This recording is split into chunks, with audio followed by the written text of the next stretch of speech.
Welcome to Crisis in Perception, where we examine the systems shaping our world one book at a time. Today, we're digging into the system architecture described in Don Miguel Ruiz's The Four Agreements, and to do that, we're going to use one single metaphor. Just imagine the human mind is a super powerful computer, but it arrives completely blank. There's no operating system pre-installed.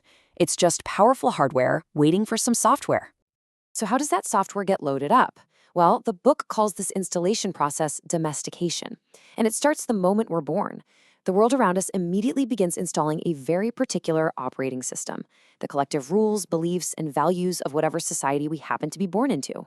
Now, how does this OS installation actually happen? It's not like one big software update. No, it's much more subtle. According to the book, this dream of the planet gets installed through two really basic mechanisms: what we pay attention to and sheer constant repetition from the people and the culture around us. Let's break that down. First, our attention gets hooked by an idea or a rule. Then, that information gets repeated over and over and over again, and eventually, our system just accepts it. We form what Ruiz calls an agreement.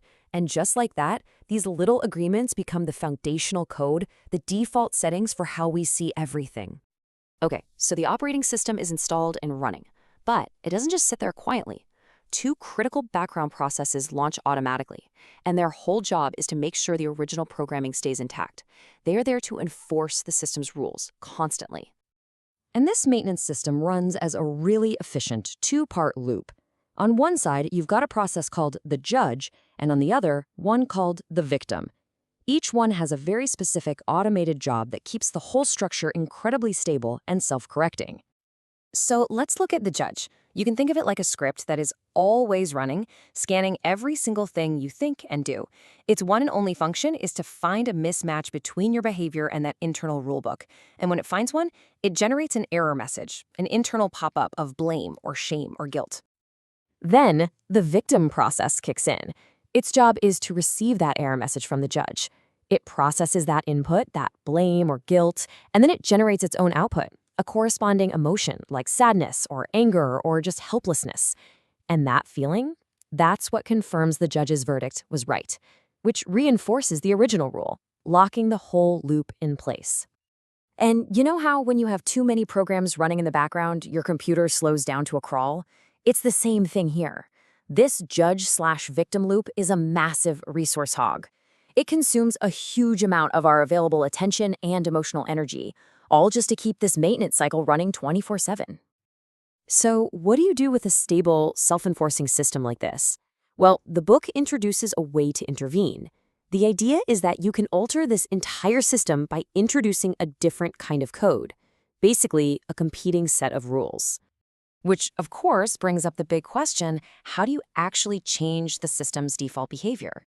In our operating system metaphor, the four agreements aren't like new apps you install on top of everything. No, they're more like a set of commands you use to get into the core settings and fundamentally change them. Let's look at how they function. Be impeccable with your word basically changes the kind of verbal data you output, giving the judge less ammunition to use against you.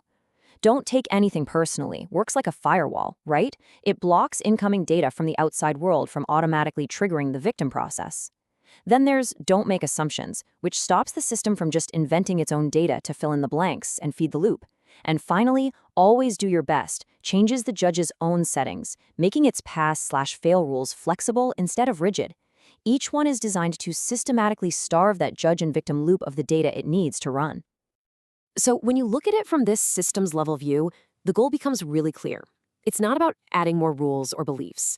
It's about systematically rewriting a few lines of foundational code to interrupt that self-perpetuating loop.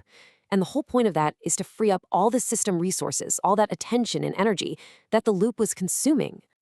This project is free and publicly accessible.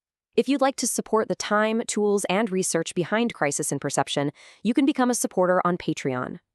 For a longer audio-based analysis of this topic, see the deep dive linked in the description.